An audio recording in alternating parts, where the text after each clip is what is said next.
Assalamualaikum warahmatullahi wabarakatuh. Insan-insan yang hanya takut pada Allah yang berkumpul di tempat ini yang saya hormati, pasti mereka di luar, para termul ini menyatakan orangnya itu saja, itu pasti. Dia nggak tahu bahwa memerdekakan Indonesia itu hanya Bung Karno, Bung Hatta itu saja juga. Mulai kemarin termul sedang diterjunkan.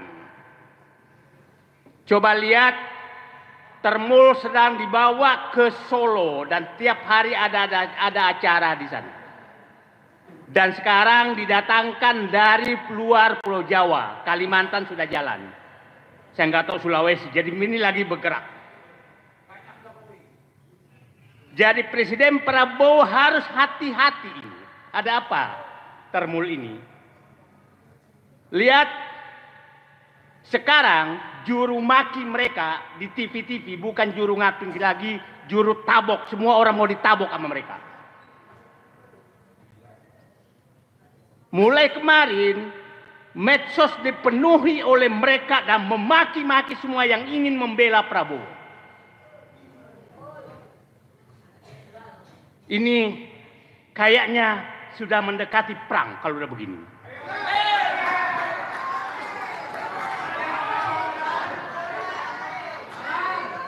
Saya tanya, apakah kita siap perang melawan mereka?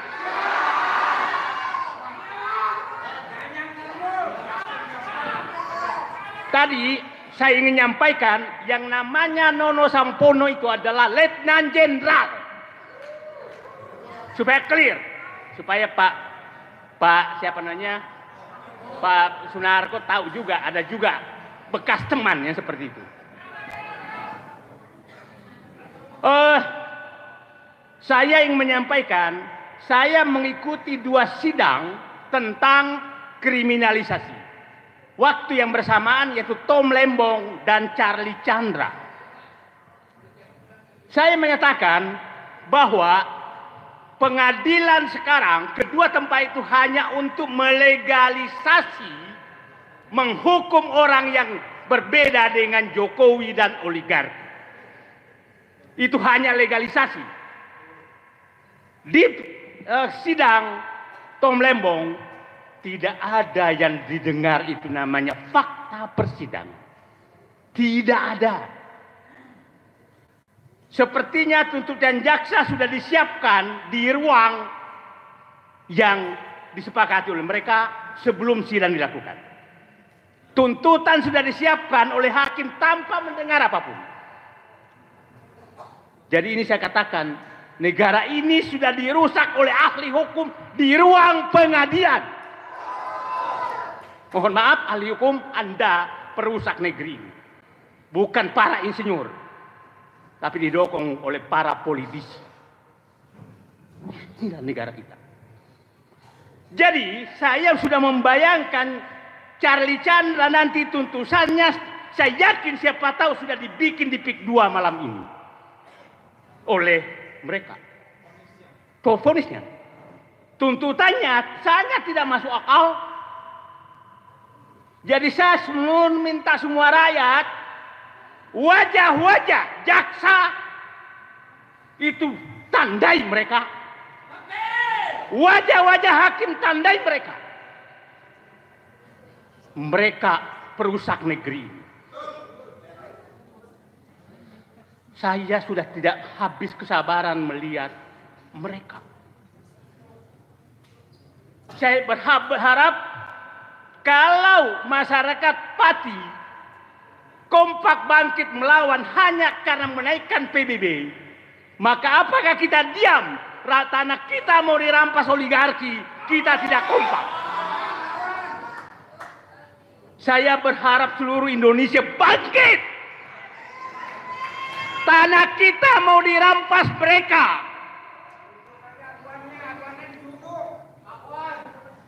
Bukan hanya Aguan.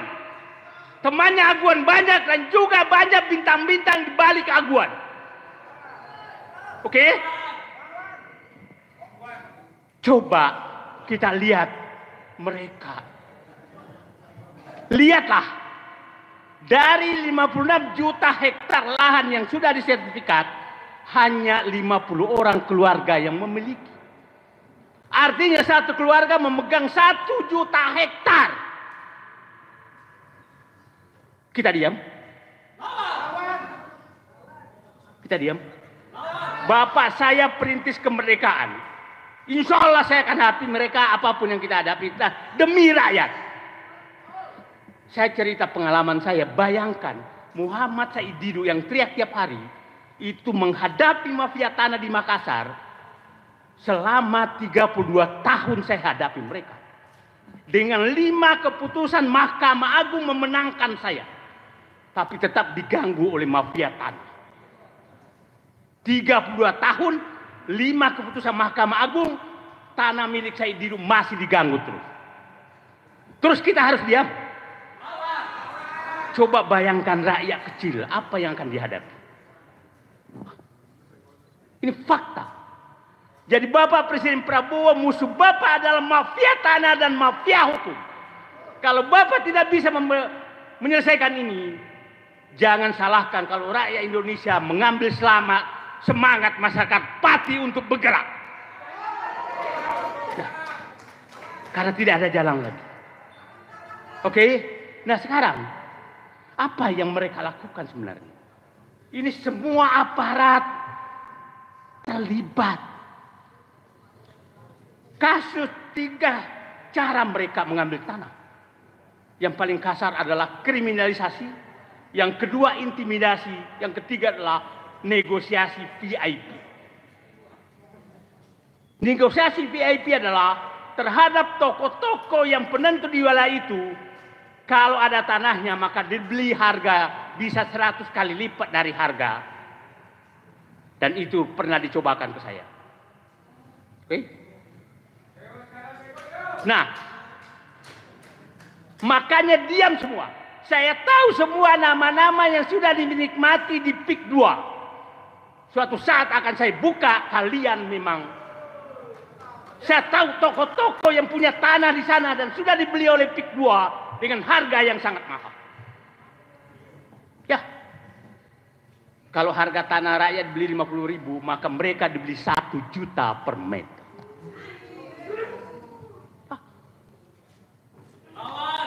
Dan yang negonya adalah yang pimpinan perusahaan itu berpangkat jenderal Purnawirawan. Oke, fakta. Nah, jalur sekarang asal Bapak tahu yang dikatakan terus isu tanah, saya teriak karena tanah saya. Padahal saya selalu menyatakan kalau kau beli tanah rakyat dengan harga yang wajar, tanahku kukasih gratis. Clear. Tapi di framing oleh mereka bahwa saya meminta uang. Saya tidak pernah ingin menjual tanah saya. Dan sekarang saya dapat informasi saya sedang dirancang dikriminalisasi juga dengan menganggap bahwa tanah saya itu dibeli secara tidak sah. Padahal 32 tahun lalu. Fakta. Tapi saya akan hadapi mereka. Ya mati bawa apa sih? Nah sekarang intimidasi itu terjadi kepada seluruh rakyat Banten, seluruh rakyat Indonesia. Intimidasi dilakukan oleh mereka. Dan Biang Keroknya 2 sebenarnya adalah kepala desa lurah dengan BPN. Itulah Biang Kerok dua-duanya. Itulah jangan heran, Abdesi dulu dibentuk ketuanya dari PIK 2. Ya. Ketua Umum Abdesi, sehingga dikasih jabatan lurah 7 tahun oleh Joko Widodo. Habis itu Joko Widodo memberikan PSN kepada PIK 2. Terus siapa yang di belakang pembina Abdesi itu? Menteri yang sangat berkuasa, pasti Bapak tahu. Jadi sangat susah dipisahkan bahwa kasus PIK 2, kasus penggusuran rakyat di Banten, di belakangnya adalah Joko Widodo. Clear. Mau bantah apa? Oke? Sekarang, tadi kasus intimidasi Pak Fuad ini tokoh Banten, sedang diintimidasi. Tapi alhamdulillah kemarin sudah keluar bahwa polisi yang mengintimidasi itu memang pelanggar etika. Udah keluar dari propam polisi. Nah, intimidasi pada saat ketemu saya dengan Charlie Chandra, saya dapat tekanan banyak sekali. Hati-hati berjuang untuk Charlie Chandra. Itu mafia tanah. Tapi nama saya Muhammad Said Didu, biasanya saya menunggu dari Allah arahan. Setelah saya ini orang benar, ini harus dibela. Karena Charlie Chandra hanyalah puncak perjuangan rakyat yang terintimidasi oleh aparat. Charlie Chandra hanya puncak. Charlie Chandra itu double minoritas. Etnis China, Katolik. Tapi kami tidak pandang itu. Yang menggusur juga etnisnya mereka. Kami tidak pernah memandang itu. Buktinya PP Muhammadiyah lah yang ada paling depan membela. Jadi para pihak yang menganggap bahwa ada SARA di Indonesia itu tidak ada. Kalian yang merusak bangsa ini. Saya menyaksikan di ruang pengadilan Tom Lembong, istrinya Katolik, membawa rosario. Di sampingnya lah ibu-ibu pakai jilbab membawa tasbih. Di ruang pengadilan, tasbih dan rosario berputar bersama. Kalian yang menganggap terus ada masalah etnis ini, bukan. Siapapun yang berbuat menggosur rakyat etnis itu kita lawan. Kami bukan anti etnis tertentu. Kami anti kepada orang yang mau menggusur rakyat. Itu yang kita. Nah, saya baru pulang dari Pekanbaru, saya dari pulang Medan. Bayangkan Pak, ada teman saya bekas direktur PTP, tanahnya sudah 20 tahun dikuasai. Tahu-tahu muncul sertifikat. Muncul sertifikat atas nama orang Batam. Nah, begini masalahnya. Lurah kan begini, Anda punya tanah. Tahu-tahu dinyatakan nanti ada yang mengakui. Dan lurah dengan BPM menyatakan ini sah. Yang mengaku ini, maka tanah Bapak langsung hilang. Itulah terjadi. Itulah kenapa pada saat Menteri ATR BPN menyatakan saya akan membela pagar laut, saya tidak pernah percaya dia. Karena saya tahu dia. Ya. Nah, faktanya setelah dia mengancam mungkin terjadi negosiasi, maka langsung menyatakan sertifikat PIK 2 laut itu adalah sah. Itulah pedagang kekuasaan. Semua ini kita harus lawan. Karena mereka adalah pedagang kekuasaan. Saya 30 tahun dalam birokrasi, itulah cara mereka berdagang. Nah, sekarang, oke, kita menghadapkan dua pilihan. Kalau Charlie Chandra dihukum, maka mereka akan pesta pora seluruh Indonesia, maka seluruh tanah rakyat akan habis. Karena pasti seluruh aparat merasa ini ada uang. Pasti terjadi gerakan masif seluruh Indonesia merampas tanah rakyat karena merasa menang mengalahkan Charlie Chandra. Ini bukan masalah Banten. Ini masalah Indonesia. Jadi saya hanya mengetuk hati hakim yang kebetulan sekarang hakimnya adalah Ketua Pengadilan Negeri Tangerang. Saya nggak tahu naiknya karena memeluruskan ini atau ada sesuatu. Bangsa ini butuh keputusan Anda. Menyelamatkan bangsa atau menghukum Charlie Chandra dan memenangkan oligarki, itu pilihan. Itu pilihan. Dan saya lihat hakimnya nggak terlalu muda juga, belum tentu hidup panjang lagi lah. Saya ngelihat wajah apanya, ya sudah berumur juga lah. Nah, saatnya jangan sampai Presiden Prabowo turun lagi menegur hakim seperti kasus Tom Lembong. Ya, Tapi kalau umpamanya dia memenangkan dan memenangkan oligarki, ini bukan perkara pidana. Ini perkara adalah memenangkan oligarki dan mensahkan oligarki menggusur rakyat. Tolong itu baca. Bukan sekedar pemalsuan formulir 13 itu. Bukan. Ini adalah perkara apakah Indonesia, apakah hakim masih memihak melindungi rakyat ataukah memang menjadi alat oligarki. Itu sebenarnya pilihannya bagi mereka. Saya berharap dengan Presiden Prabowo sudah menegur lewat abolisi kepada perkara Tong Melembong, hakim pengadilan tinggi menjadikan pelajaran bahwa saatnya mereka mengambil keputusan yang tidak menggunakan ruang sidang untuk memenuhi keinginan Aguan dan kawan-kawan. Terima kasih. Assalamualaikum warahmatullahi wabarakatuh. Assalamualaikum warahmatullahi wabarakatuh. Saya mau baca puisi aja lah ya, biar nggak lama.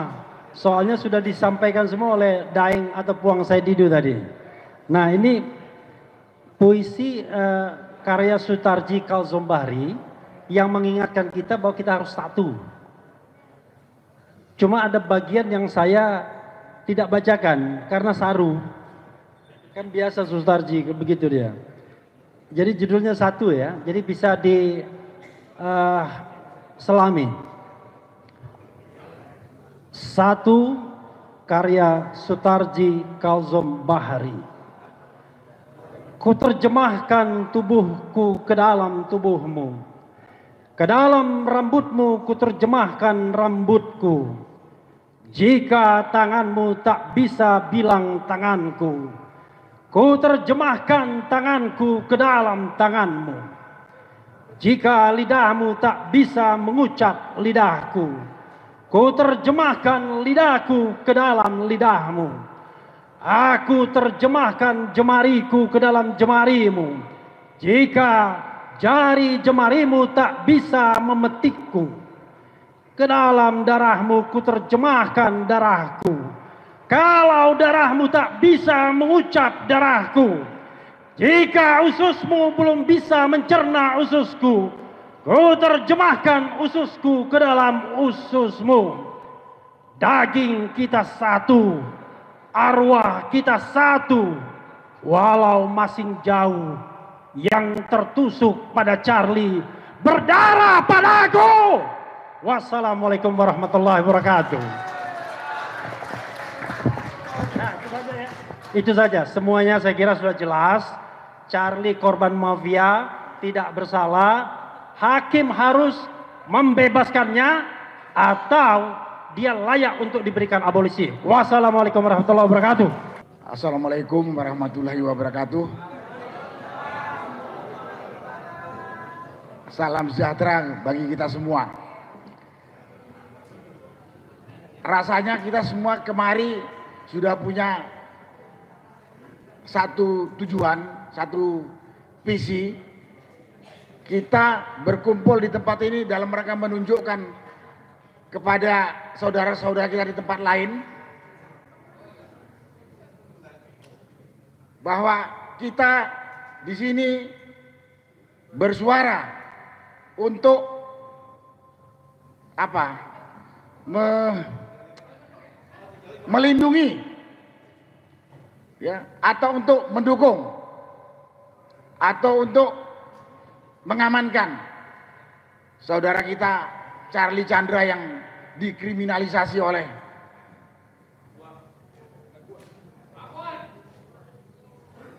siapa? Oleh oligarki. Karena itu tadi sudah cukup jelas disampaikan oleh Puang Saididu permasalahannya. Charlie Chandra ini salah satu saja di antara orang-orang atau di antara saudara-saudara kita yang dikriminalisasi, yang apa istilahnya ya, mungkin terlalu halus istilah dikriminalisasi itu, difitnah, dirampok dan lain sebagainya. Terus saya ingat tadi ceritanya yang punya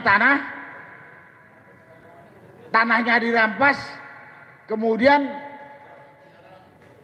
dimasukkan penjara. Saya ingat kasus 7 Desember 2000 berapa itu? Kasus kilometer 50. 6 pengawalnya Habib Rizik dibunuh. Tapi keterangan pertama dia dituduh sebagai tersangka. Jadi sudah jadi jenazah atau jadi mayat dinyatakan sebagai tersangka oleh polisi. Jadi pengadilan dagelan di negeri kita ini udah berkali-kali. Dari kasus kilometer 50, kasus Sambo, kasus mana lagi? Kasus Habib Rizik, Gus Nur, Bambang Tri, Kanjuruhan, Lembong, dan terakhir. Dan mudah-mudahan dengan kita berkumpul dan bersuara begitu keras, hakim nuraninya kembali hidup. Hakim ini terlalu sombong memberi predikat dirinya wakil Tuhan di dunia, betul? Istilahnya itu mereka tuh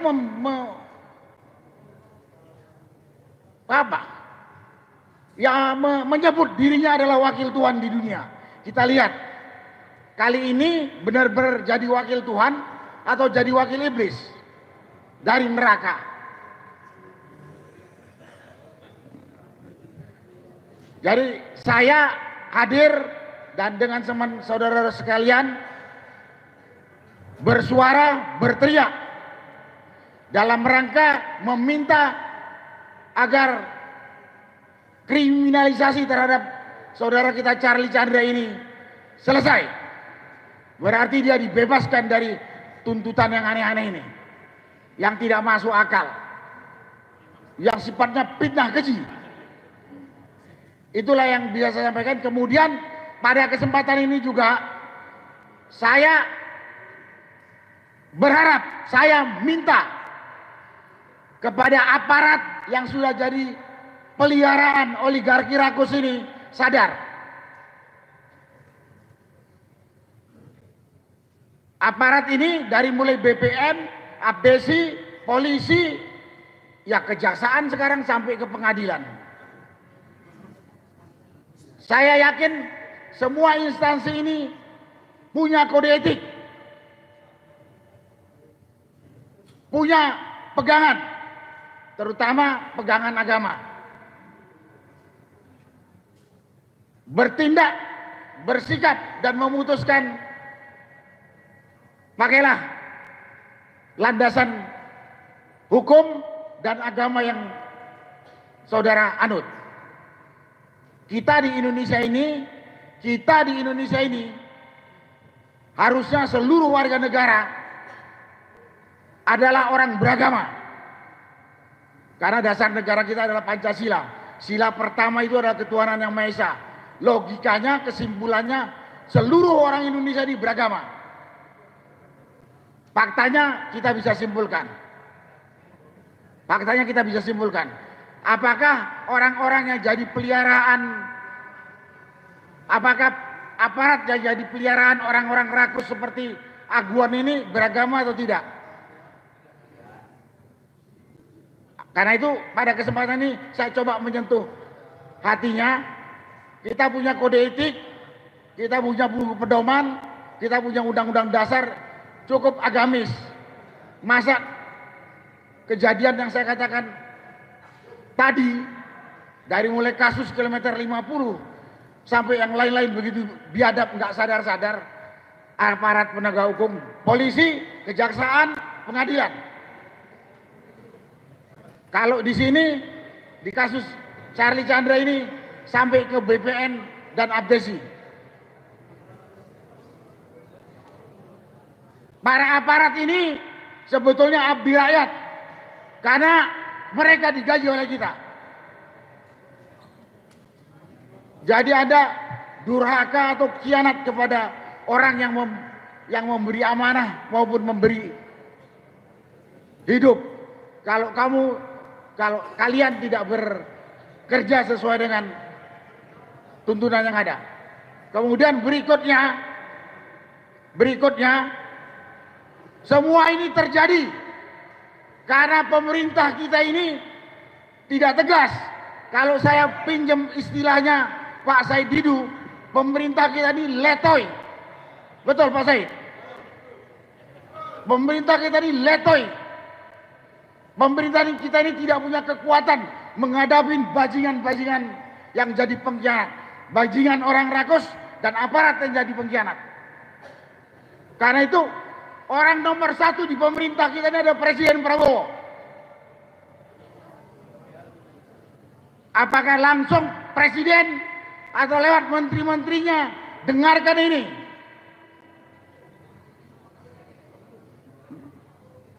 Sekali lagi, semua kesemrawutan ini terjadi karena pemerintahan kita letoy.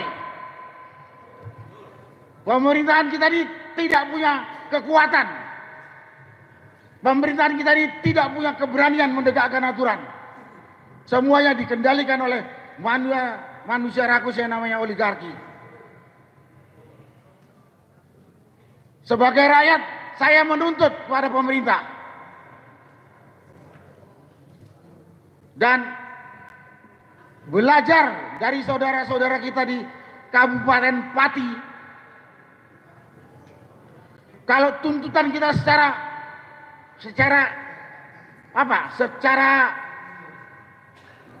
persuasif vokal seperti ini tidak diikuti, mungkin kita perlu belajar dari saudara-saudara kita yang di Pati, bagaimana kita memberi pelajaran kepada pemerintah, kepada aparat.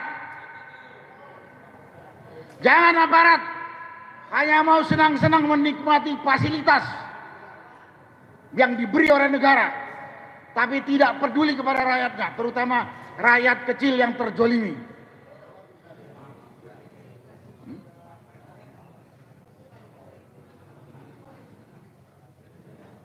Sekali lagi, kalau teriakan kita, pernyataan kita tidak didengar, padahal itu tanggung jawab pemerintah yang kita angkat dan kita pilih untuk menegakkan kebenaran, kejujuran dan keadilan. Boleh kan kita ambil lagi? Kita tiru, kita belajar dari saudara kita yang ada di Kabupaten Pati. Apa boleh buat? Apa boleh buat? Itulah yang saya sampaikan pada kesempatan ini. Jadi kalau kita dengan cara-cara bersuara seperti ini tidak didengar, nggak salah kalau kita ambil paksa. Tidak salah kalau kita ambil paksa. Karena kita pilih pengelola negara ini, pemerintah, baik yang di eksekutif maupun di legislatif, untuk mengurus negara dengan benar dan adil.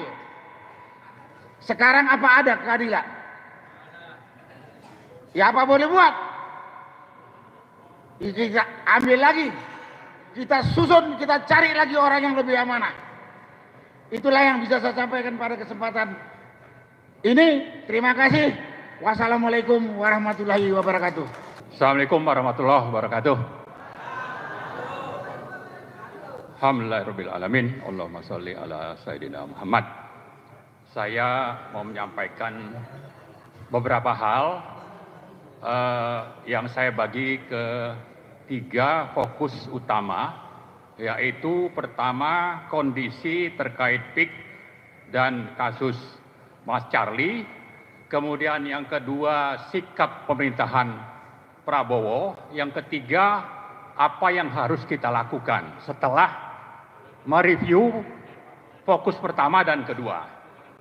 Nah, yang pertama secara faktual kita melihat bahwa telah terjadi kejahatan sistemik oleh pemerintah, pejabat-pejabat negara dengan pengusaha. Kalau bicara PIK, maka yang melakukan dari sisi pengusaha itu adalah Aguan dan Antoni Salim. Dari sisi pemerintah, pentolannya adalah Joko Widodo. Ya, di tempat lain bisa saja berbeda. Seperti misalnya akhir bulan lalu saya dengan Pak Narko, acara Purnawirawan di Medan, itu tanah tidak jauh dari Medan dicaplok oleh konglomerat sampai-sampai rakyat di sekitar Tanjung Merawa itu harus jaga malam supaya tanahnya tidak dikuasai oleh konglomerat itu yang di-backup oleh aparat negara, termasuk terutama itu biasanya polisi. Dan itulah yang terjadi di PIK 2 di Rempang dan di tempat-tempat lain. Jadi faktanya kejahatan sistemik ini yang disebut sebagai state corporate crime itu sudah berlangsung lama dan terus berlangsung hingga saat ini dan ada di mana-mana. Nah, masalahnya kalau kita lihat dulu itu yang berada di garis depan dari sisi pemerintahnya itu adalah Joko Widodo di backup oleh menteri-menteri. Ya, terutama juga dari Polri. Polri itu pembackup utama Parcok yang kita panggil sebagai Parcok. Nah, apa kejahatannya misalnya? Di PIK itu ada tanah negara, hutan lindung sekian ribu hektar, dicaplok tidak jelas bagaimana ganti ruginya. Tapi itu terjadi misalnya dengan barter, Aguan membangun sarana di IKN, misalnya seperti itu, ya. Atau rakyat tanahnya itu dipaksa jual, diintimidasi, kriminalisasi dan sebagainya. Termasuk teman kita, saya kira Pak Charlie itu hanya salah satu dari sekian puluh orang yang tanahnya dicaplok yang ukurannya itu memang di atas 5 hektar misalnya, termasuk Pak Said yang tetap bertahan. Tapi itu terjadi untuk yang level menengah. Tapi kalau yang di bawah itu tinggal panggil, paksa jual, usir, lalu tanahnya dikuasai oleh pengembang PIK 2, Aguan dan Antoni Salim. Lalu apalagi kejahatannya, misalnya empang di Urup, jalan-jalan negara, jalan-jalan daerah itu dikuasai oleh konglomerat. Kemudian sawah misalnya itu yang produktif yang mestinya dilindungi itu digarap, diambil oleh pengembang yang terlibat dalam state corporate crime tadi. Jadi dari sisi level kejahatan sebetulnya ini sudah sampai kejahatan puncak. Itu yang pertama. Nah, yang kedua, bagaimana sikap pemerintah terutama setelah terjadi pergantian pemerintahan oleh Pak Prabowo. Kita catat ada kampanye besar oleh TNI Angkatan Laut di akhir bulan Januari. Untuk apa? Untuk cabut pagar laut. Ya, show of force. Negara hadir. Untuk apa? Salah satunya mencabut pagar laut yang panjangnya 30,16 km. Ternyata yang dicabut hanya sekian kilometer. Yang ditangkap hanya satu kepala desa, Kohot, yang sekarang tidak jelas rimbanya sudah sampai di mana nih kasus. Ya. Kemudian begitu banyak protes kepada Aguan, ternyata Prabowo misalnya memanggil Aguan ke istana bulan Maret. Jadi tidak lama setelah itu, setelah show of force, tidak jelas apa hasilnya, tapi di sisi lain orang yang digugat rakyat secara terbuka berkelanjutan di Banten dan di Jakarta ini, termasuk teman-teman di Bandung, itu ternyata diterima oleh Prabowo di istana. Bulan April, Aguan bikin komitmen akan membantu pemerintah Prabowo membangun 3 juta rumah misalnya, ya. Jadi mungkin saja inilah barternya. Tapi yang saya ingin katakan adalah bahwa Prabowo ini sebetulnya kalau kita rujuk ke pidato 20 Oktober waktu pelantikan, ini hanya omon-omon. Pemimpin hipokrit yang katanya pro rakyat tapi rakyat yang sudah dizolimi di Banten, di PIK 2 terutama, termasuk teman-teman kita di Rempang, lalu yang sedang terjadi di Tanjung Morawa, Sumatera Utara sana, itu tidak dipedulikan. Bagaimana bisa terjadi? Karena memang di balik aguan itu ada Polri misalnya sebagai operator lapangan. Lalu nanti kalau ada pengadilan seperti ini, hakimnya yang Prabowo sudah naikkan gajinya 200 sekian persen, itu masih ada di bawah kendali dari mafia hukum yang dikendalikan oleh yang namanya aguan, konglomerat pelaku state corporate crime tadi. Nah, itulah fakta bahwa yang ada dari pemerintahan Prabowo sampai saat ini itu lebih kepada pemerintahan yang syarat dengan hipokrisi. Hipokrit, ngomongnya apa?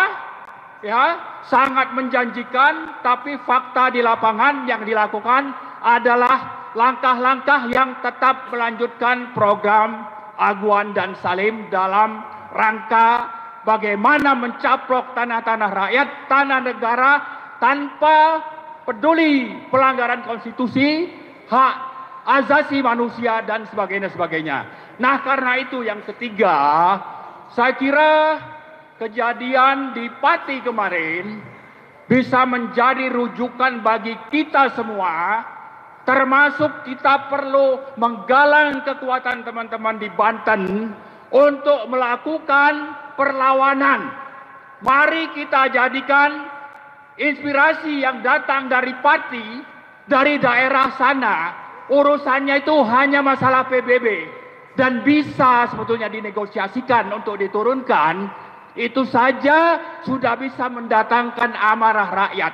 Apalagi kezoliman yang dilakukan di PIK 2, merampok tanah negara, menzolimi rakyat, ini sudah lebih dari cukup untuk menjustifikasi bahwa kita harus melawan. Kita harus menggalang perlawanan rakyat di Banten untuk membebaskan wilayah rakyat, daerah dan kedaulatan rakyat di PIK 2, terutama yang menjadi objek dari proyek oligarki Aguan dan Salim yang di backup oleh Jokowi dan kelihatannya masih akan dibiarkan oleh Prabowo. Jadi sebagai langkah awal, mari kita susun rencana. Saya mendapat informasi misalnya Pati sudah memulai, tidak lama lagi itu Cirebon akan bangkit. Ya, saya harap yang ketiga atau yang keempat itu adalah bangkit di PIK 2. Saya harap teman-teman dari Banten, ada Mas Khalid saya lihat tadi, beliau kita harapkan menjadi salah satu operator untuk bagaimana penggalangan ini bisa terjadi. Mudah-mudahan ini bisa, dan kita saya harapkan bisa memulai dengan merubuhkan patung naga. Kita bisa rancang kapan waktunya, mari mulai membangkitkan perlawanan rakyat Banten untuk tegaknya kedaulatan di Banten dan di NKRI. Saya kira itu saja, terima kasih. Assalamualaikum warahmatullahi wabarakatuh. Bismillahirrahmanirrahim. Pernyataan sikap advokat, tokoh dan aktivis nasional. Bebaskan Charlie Chandra. Kembalikan marwah hukum dan keadilan.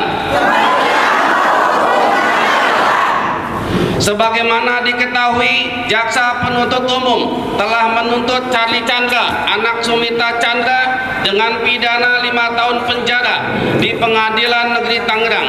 Selanjutnya, hari Rabu 20 Agustus 2025 pukul 13.30 waktu Indonesia Barat, Majelis Hakim akan membacakan putusannya.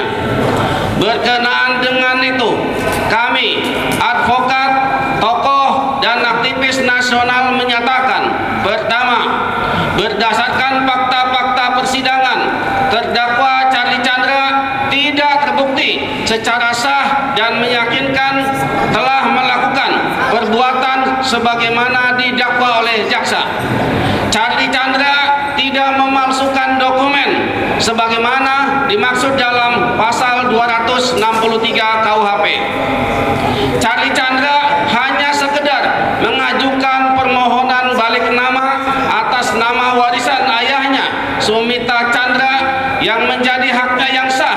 berdasarkan bukti kepemilikan berupa sertifikat hak milik nomor 5/Glemo.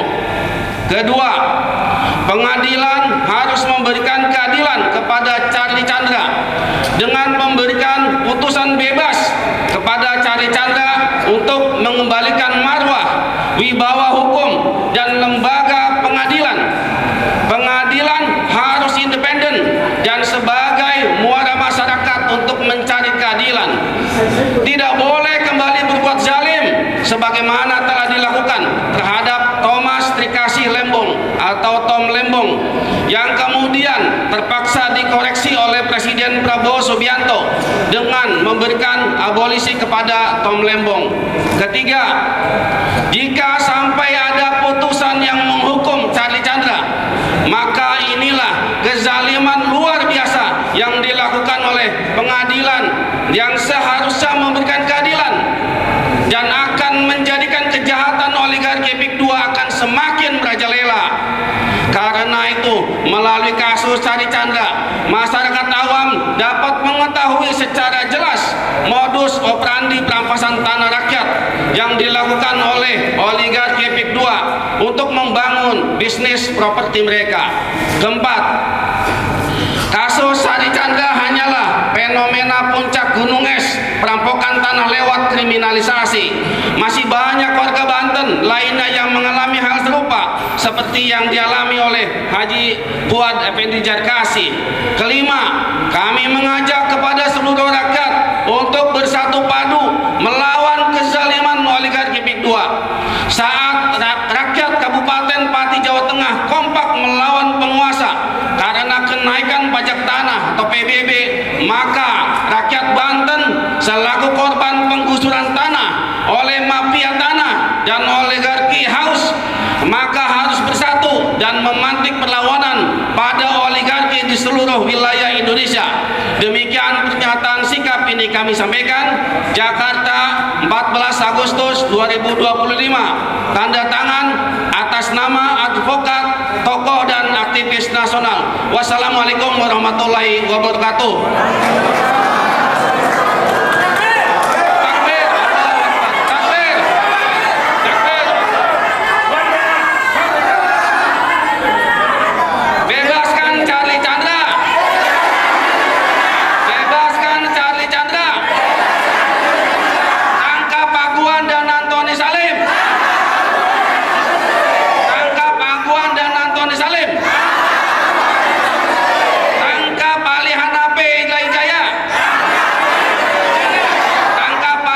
Wijaya.